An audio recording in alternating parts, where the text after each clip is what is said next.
Bonjour, Stéphane Bédard de retour pour un autre segment sur la série vidéo sur le nouveau D5 de Nikon. Cette fois, on se penchera sur les nouveaux systèmes d'autofocus et de pose-mètre. Dans la vidéo sur les nouveautés du côté photographie, j'ai mentionné les points suivants sur le nouveau système. 153 points AF à haute densité, dont 55 sont sélectionnables. 99 capteurs de type croisé, dont 35 sélectionnables. Et une zone de couverture 30 plus grande par rapport au D4S. Commençons par examiner les modes d'autofocus en continu et en donnant une définition rapide de chacun d'entre eux. Puisque de nombreux photographes qui ne sont pas familiers avec le système d'autofocus avancé de Nikon pourraient être tentés de choisir un seul point AF unique, même lorsque le sujet est en mouvement, alors qu'ils pourraient obtenir de bien meilleurs résultats en utilisant l'un des systèmes dynamiques qui permet à l'appareil photo d'aider grandement, surtout si le sujet se déplace de façon erratique. Le mode zone groupée a été introduit avec le D4S et utilise un motif en forme de losange avec 5 points pour suivre le sujet. Considérez comme tous ces 5 points travaillaient ensemble, comme si c'était un seul point, mais plus grand. C'est le mode parfait pour les suivis de petits sujets dans le viseur, et aussi réduit le risque que l'appareil irait faire le focus accidentellement sur l'arrière-plan. Les modes AF zone dynamique étaient auparavant de 9 points, 21 points ou 51 points sur le D4S. Mais avec une densité plus élevée de points d'autofocus sur le D5, les choix sont maintenant de 25, 72 et 153 points. Dans ces modes, si par exemple vous choisissez le mode à 25 points, vous initiez la mise au point avec un point AF, et les 24 points entourant celui-ci serviront si le sujet sort de la zone du point AF initial. Le mode AF zone dynamique offre un peu plus de précision de mise au point pour les sports tels que le football ou les sujets tels que les oiseaux dans les arbres.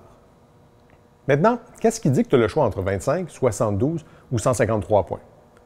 Eh bien, tout dépend de la taille de votre sujet qui se trouve dans le viseur, mais aussi la façon dont il se déplace. Avec les sujets en mouvement de façon plus erratique, le choix de plus grand nombre de points serait plus adapté. Mais en général, la plupart des photographes choisissent une zone plus petite pour commencer, ce qui leur donne plus de contrôle, donc 25 points est un excellent choix pour débuter. Le mode suivi 3D est un mode très utile qui utilise non seulement la luminosité, le contraste et les informations sur la distance pour suivre le sujet, mais aussi la couleur de celui-ci. Cette information supplémentaire donne un autofocus encore plus précis, surtout si le sujet est de teinte différente de l'arrière-plan.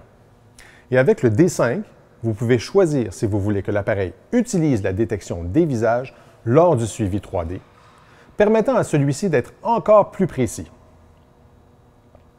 Un autre avantage du suivi 3D est que le point AF sélectionné initialement n'est pas contraint de rester au même emplacement si le sujet se déplace. Cela signifie que, si votre sujet se déplace dans le cadre, vous verrez le point AF suivre n'importe où dans les limites de la zone AF, vous permettant ainsi de changer la composition sans avoir à refaire l'autofocus. Donc, maintenant que je vous ai parlé de la façon dont le système autofocus de Nikon fonctionne, regardons ce qui le rend plus rapide sur le D5.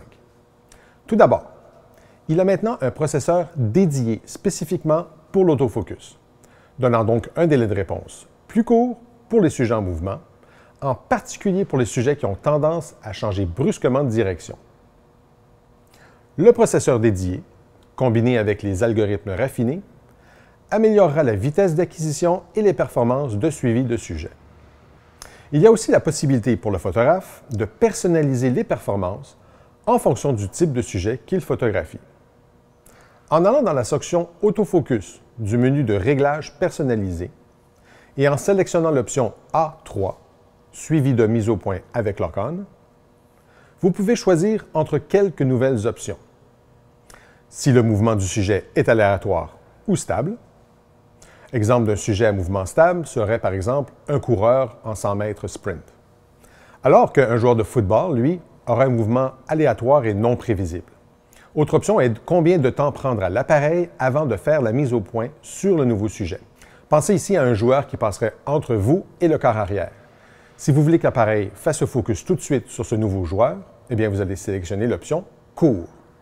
Mais si vous voulez que l'appareil attende que ce joueur se déplace, et que l'autofocus reste sur le quart arrière, vous choisirez long.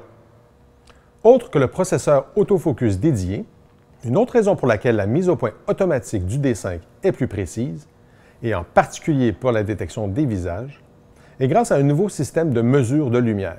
Le D5 utilise un capteur RGB de 180 000 pixels, plus rapide, alors que le D4S en avait 91 000, ce qui lui permet de détecter les plus petits visages qu'auparavant. Le niveau de luminosité requis est aussi amélioré, et le D5 peut faire maintenant la mise au point et mesurer la lumière jusqu'à un minimum de moins 3 EV, ce qui représente à peu près la limite de ce que l'œil humain peut voir. Ainsi, lorsque vous combinez un pose-mètre plus précis, un processeur plus rapide autofocus spécifique, un nombre de points autofocus actifs presque triplé et plus de réglages personnalisés, le nouveau D5 devrait être le choix pour tout photographe professionnel désireux d'utiliser un autofocus aux performances élevées. N'oubliez pas d'aller regarder nos 2 autres vidéos sur le nouveau D5 de Nikon, sur les fonctions vidéo et sur les fonctions pour la prise de photos. Pour toute autre information sur les D5, visitez nikon.ca.